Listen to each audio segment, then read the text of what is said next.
ناموسی دونی کدومه نبی ناموسی وگرنه نمونه یه بار ازش احساسی منکر معنی بی ناموسی برنامه عشق ابدی میخوام ناموس تو ببینی یه بچه وطنی یعنی اونلی فنز و فسادی که شده علنی تو دین و ایمونی نمونه توی دل احدی معنی بی ناموسی مساویه بلان دیت مساویه رفتارت با دختر از تو پرایوت بی ناموسون عامل درد و دراز تو بلانته بی ناموسون پول خونه تونه که یه پرایده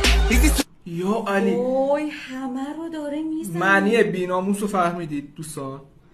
یه همه رو بهتون گفت دیگه. آره دیگه. من البوم سورنا هر چه که بگی میام ترس ندارم از هیچ من قوی تاتاشی توشه شهرتم بره فشارت شما چاقالیتونه تاتاشی توشه با کاشی زوم هم بشی جلو من تاتاشی توشه هی تاتاشی توشه من بی حمایت خارج چش دیده هاتونم شما تو خانوادگیشونم که دیده نشدید دل باخ که میخواد به مو برسه که چون که نمیرسه به مو خنسه که برابوه ولی عشق نسه با ویو دیسه مو انشالله بهش برسه